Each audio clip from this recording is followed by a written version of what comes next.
and it should be available right now. But what are we looking at? Well, we know Nextool for being an awesome multi-tool company, right? They do really good budget multi-tools, but now it looks like they are doing their take on a folding knife, and I am here for it, absolutely. So we got G10 on the handles, recessed liners, deep pocket carry clip, not reversible. It's also mounted kind of interestingly here, kind of like Civivi Vision FG, right? Kind of at the top instead of in the middle. So we'll see how that works in a moment. It looks like we're rocking a crossbar lock.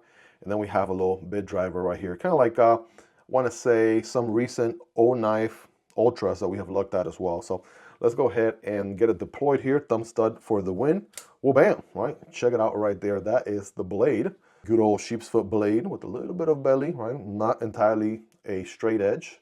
14C 28N steel with kind of like a, you know, bee-blasted finish to it. Kind of like a grayish kind of color to it, right? Check it out. Kind of gives me medium knife vibe, so it's not an extra long knife or short knife, so medium size for the most part. I like that they chose this geometry compared to anything else. That's my cup of tea right there all day. It is going to be a flat grind, and it does have probably not the best. We got to go 5X here. Probably not the best plunge grind situation, so you will develop a smile here at some point as you sharpen this knife more and more. So yeah, something to keep in mind there if you really want to get pretty technical. But how's the action? I mean, it's going to be on ball bearings. So now how they do the ball bearings, I don't know. They typically tend to be a little bit on the loud side as compared to some other folding companies that have been doing knives for a minute. They're a little bit more on the quiet side, but I mean, they work, right? Definitely get the work done here. Reverse flick. Yeah, we can do that. Either nail or meat of the middle finger. It helps to have this sort of chamfer down area, right, on both sides. So they paid attention to that. And of course, we can deploy with the crossbar itself. A little flick of the wrist is all it takes. Ergos, I mean, it's going to be a full 4-finger grip with my average size hand. So we're good there. We can maybe forward choke a tad bit if we wanted to, right? Obviously being aware of what you're doing. Very small jimping, maybe a little longer jimping would have been nice. But that's a little bit of a nitpick there. Liners inside are milled for weight reduction. I mean, a very small amount of milling, but, you know, milled nevertheless.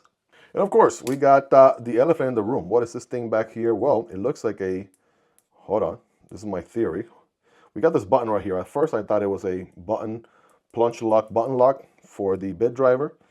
I'm not sure. Let's go ahead and get it open here. It looks like, okay, it looks like it might be a slow roll. Okay, that's what it is. So it's a plunge lock, but it's not on ball bearings. It looks to be on washers. That's why it's a little bit on the stiff side. And guess what? It has the ability to lock up at this 90-degree angle here, or you can go fully 180. So you could use it like this, or maybe you need a little bit more torque, right? You could use it like that. That's cool. And again, it is locking, right? All you gotta do is push the little plunge lock right there. I give you a 5X zoom so you can see, right? Plunge lock, button lock. That's what we're dealing with here. And as far as the driver here, we have a PH1 Phillips, and then we have a flathead SL 3.5 on the opposite end. Again, one of those things that doesn't take away from the knife itself. Somebody's going to be like, oh my gosh, that's such a gimmick. Why do you need a screwdriver on a knife? Well, I mean, they do it in such a way where you could even forget that it's there and just use the knife as normal, right, as usual.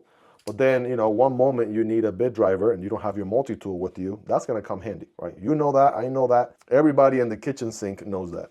The name on this one is the K40, and I want to compare here to the K30 we recently looked at. This one has a lot more options. It's also rocking a crossbar lock. It's got a thumb stud deployment blade. And I kind of said this on the original video. This one has kind of like a mirror finish to it. I'm glad that they can do different finishes like they did on the K40.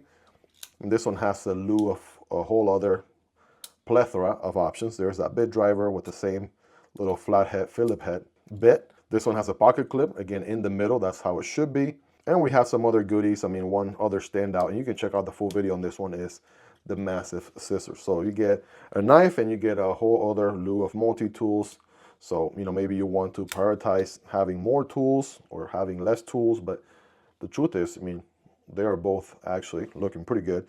Longer blade, I'm just going to put it maybe pivot by pivot here. You get a longer blade on the K40. Both are 14C 28N.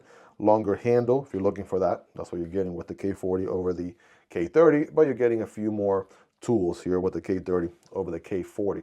Let me know your thoughts on these guys. What do you guys like about them, love about them? All right, any feedback, improvement, anything you dislike? Hope you guys really enjoyed this one. If you made it to the end, you're the real MVP. Hope you guys have a wonderful rest of your day. Take care, and I'll see you on the next one, either this one or this one. Peace.